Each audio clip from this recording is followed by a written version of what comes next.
चलिए समझते हैं ट्रांसफॉर्मर नेटवर्क को संक्षेप में। तो ये ट्रांसफॉर्मर नेटवर्क आखिर है क्या?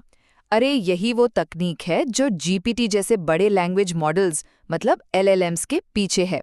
कभी सोचा है ये मॉडल कैसे टेक्स्ट लिखते हैं, एक के बाद एक सही शब्द चुनकर? चलिए देखते हैं ये काम कैसे होता है स्टेप बाय स्टेप। पहला कदम है टेक्स्ट को समझना। देखिए, कंप्यूटर हमारी तरह भाषा नहीं समझते, है ना? तो पहले टेक्स्ट को छोटे छोटे हिस्सों में तोड़ा जाता है। इन्हें टोकन कहते हैं, जैसे शब्द या उनके हिस्से। फिर हर टोकन को नंबर्स के एक ग्रुप में बदला जाता है, जिसे एम्बेडिंग वेक्टर कहते हैं। ये वेक्टर उस टोकन का मतलब पकड़ लेता है। दूसरा, और ये कमाल का है, कॉन्टेक्स्ट जोड़ना।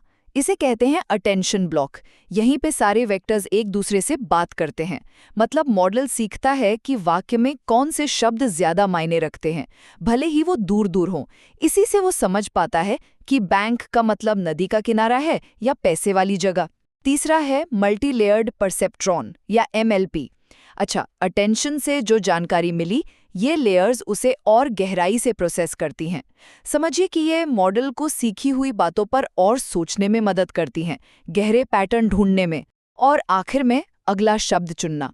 तो मॉडल क्या करता है, वो सीक्वेंस के आखिरी वेक्टर को लेता है और एक खास फंक्शन सॉफ्टमैक्स से पता लगाता है कि अगला शब्द कौन कौन सा हो सकता है और किसकी संभावना सबसे ज्यादा है। फिर बस सबसे ज्यादा संभावना वाला शब्द चुन लेता है और यही चीज बार बार दोहराकर लंबा टेक्स्ट बन जाता है। तो देखा आपने, टोकन बनाने से लेकर कॉन्टेक्स्ट समझने और फिर अगला शब्द गेस करने तक, यही वो स्टेप्स हैं जिनसे ट्रांसफॉर्मर मॉडल इतना बढ़िया इंसानों जैसा टेक्स्ट लिख पाते हैं।